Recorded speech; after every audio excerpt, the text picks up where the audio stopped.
2 साल पहले इस हुकूमत के पास ढेर मेजॉरिटी थी जो अपना बिल पास नहीं कर सकती थी, लेकिन देखते देखते क्या कुछ हुआ। इस हुकूमत के आने के बाद, इस तहरीक के बनने के बाद तकरीबन 42 बाई इलेक्शंस हुए। उस 42 इलेक्शन में से पीटीआई सिर्फ 2 जीत सकी, बाकी सारी सीटें हमसे जबरदस्ती ली। हमारे 78 सीटें बनती थी, रिजर्व सीटें, वो रिजर्व सीटें हमसे छीनी गई।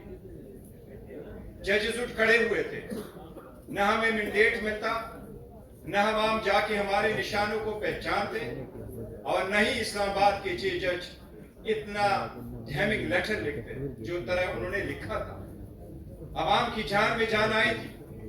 8 फरवरी को लोगों ने कुछ न कुछ इंसाफ, कुछ न कुछ लाइट इन द टनल देखा था कि शायद कोई लाइट है, डाउन द लाइन बेहतरी की तरफ चले जाएंगे।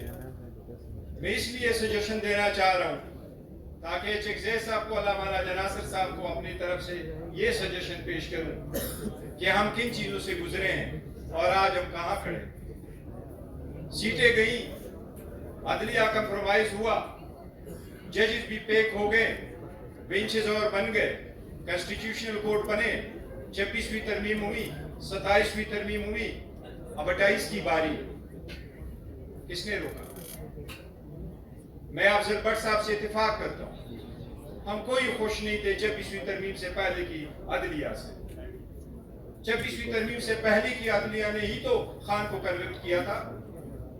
3 दिन में 5 दिन में 3 सजाएं तो उन्होंने दी थी, 45 साल की सजा तो उन्होंने दी थी।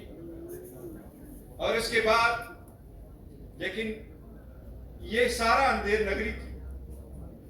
जब हम इलेक्शन मांग रहे थे तो इस वक्त बैठे हुए पाकिस्तान के 175 पॉलिटिकल पार्टी में से एक भी पॉलिटिकल पार्टी हमारी मदद को नहीं आई।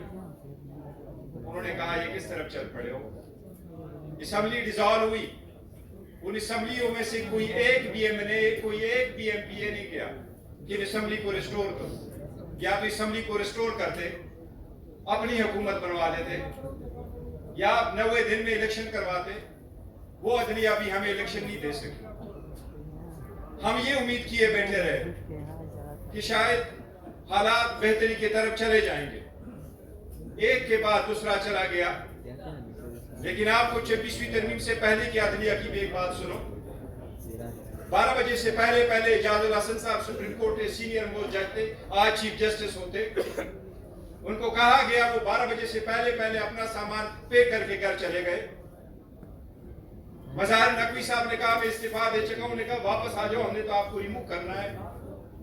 कहां थे वो आजाद अदलिया जिनके जजेस उठकर खड़े हो जाते? कोई एक जज उसको बचाता। शौकत अजीज सिद्दीकी रातों रात चला गया।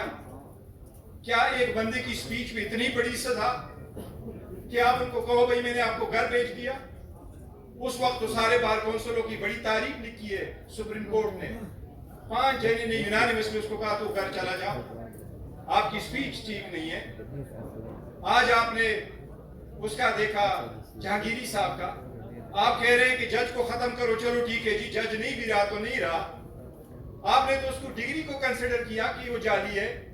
इसका मतलब है आपने तो उसकी सारी लिवलीहुड ले लिया, वो तो वकालत भी नहीं कर सकेगा। यहां किस किस का याद करेंगे? ये ऑल पार्टीज कॉन्फ्रेंस है, कोई ट्रुथ एंड रिकंसिलिएशन कमीशन नहीं है। इस मुल्क के इतने मसाइल है, ये इस कदर मसाइलों में गिरा रहा है 70 साल कि बड़े एक्सपर्ट्स चाहिए होंगे कि हम उनको पुट एंड राइट करें। मैं सिर्फ एक सजेशन दूंगा, किसी सूरत इस वक्त के हालात देखें। हमारे साथ जो हो रहा है वो मैं बता रहा हूं। इस वक्त इस मुल्क का कोई दो राय नहीं है कि मकबूल तरीन लीडर इस वक्त इमरान अहमद खान नियाजी है, इसमें कोई दो राय नहीं।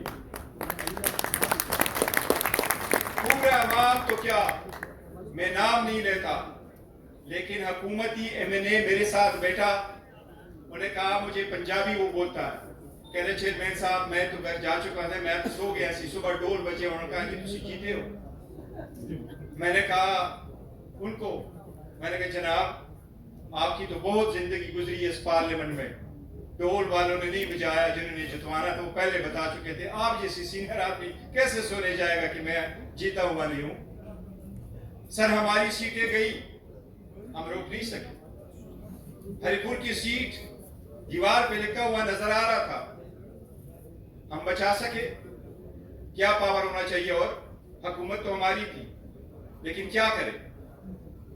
عوام کو کہیں روڈوں پہ آئیں۔ ہم نے تو کہا کہ انصاف کے تقاضے پورے ہو، ہم نے کہا ہم عدالت میں جاتے ہیں، ہم نے کہا آئین قانون کے راستے ڈھونڈے، لیکن دوسری طرف جو پاور ہے اس کا کیا مقابلہ کرے؟ لوگ تو نکل آئے۔ دنیا کی کس تاریخ میں لکھا ہوتا ہے کہ لوگوں کی گولیاں چلے، ڈائریکٹ گولیاں چلے؟ ہم نے تو پارلیمان میں کہا، کہاں ہے پارلیمان کے اندر ہم بیٹھے رہے، ہمیں تو پارلیمان سے اٹھا کے لے کے گئے کہ اریسٹ کرو۔ اس وقت 5000 بندہ ہمارا روز جاتا ہوتا ہے، ٹرائلوں میں بند ہے۔ ہماری لیڈر کو آج سزا ہوئی، اس کی تو ہمیں توقع نہیں تھی۔ مئی 2025 کے بعد ہم تو یہ امید کیے بیٹھے تھے کہ شاید کچھ راستہ نکالیں گے، کوئی سینس پریویل کرے گا، جو ظالم ہے وہ کہے گا، ٹگ تو ہوں گے۔ لیکن لگتا یوں ہے، لوگ کہتے ہیں جب راستے بند ہو تو سور کھانا حلال ہے۔ شاید ٹگ کے ساتھ بھی اب کچھ کرنا ہوگا، کسی کے ہاتھ سے تو وہ اس طرح لینا ہوگا نا، مزید تو نہ ہو۔ میری یہ سجیشنز ہوگی، تحریکیں چلتی ہیں، لیکن اس ملک کی تاریخ کی ہسٹری میں تحریکوں پہ اچھی طرح سوچو۔ یہ عوام آج بھی تحریک چلانے کو تیار ہے اور کرے گی، اور یہی تحریک ہے آج ان کو ہم چیلنج کرتے ہیں۔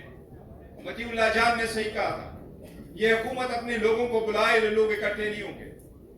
یہ چکزے صاحب آپ نے، علامہ ناجا ناصر صاحب نے کہا لوگوں کو کہ آؤ، تو لوگ سب چلے آئے آپ کے لیے، ان کے لیے لوگ نہیں آئیں گے چاہے پروگرام کرے۔ لیکن میری سجیشن صرف ایک ہوگی، وہ سجیشن میری یہ ہے کہ میں آپ کو ایک مثال دیتا ہوں، اور اس لیے کہ وقت کے تقاضے کو مد نظر رکھتے ہوئے دیکھیں۔ 5000 لوگ ہمارے روز عدالتوں میں پیش ہو گئے، ہماری لیڈرشپ کو 7 کیسز میں سزا ہوئی۔ آج بھی شاہ محمود قریشی صاحب اور ڈاکٹر یاسمین راشد کی ججمنٹ آ جائے گی، یہ چٹا ہو جائے گا منڈے والے دن 7واں، اس کا مطلب ہے 70 سال سزا ہو جائے گی۔ 7 اور کیسز ہے، جس طریقے سے ٹرائل چل رہے ہیں اس میں بھی سزائیں ہو جائے گی، تو ایک کو 140 سال کی سزا ہو جائے گی۔ عمر ایوب خان صاحب کو 50 سال کی سزا ہوئی ہے، شبلی پراس کو 40 سال کی سزا ہوئی ہے۔ ہمارے خان صاحب جیل میں ہیں، عوام ہم سے روز پوچھتے ہیں ہم نے آپ کو ووٹ دیا خان کو نکالنے کے لیے، کیا کر رہے ہو آپ؟ وہ لوگ ہم سے یہ نہیں کہتے آپ نے کیا لیجسلیشن کی، وہ روز ہم سے تقاضا کرتے خان کب باہر آئے گا۔ میں صرف یہ کہہ رہا ہوں، لوگ کہہ رہے ہیں کہ مر جائے گی مخلوق تو انصاف کرو گے۔ اچھا صاحب آپ کو اور علامہ ناصر صاحب کو سلام پیش کرتے ہیں کہ آپ لوگوں نے مشکل وقت میں ہمارا ساتھ دیا۔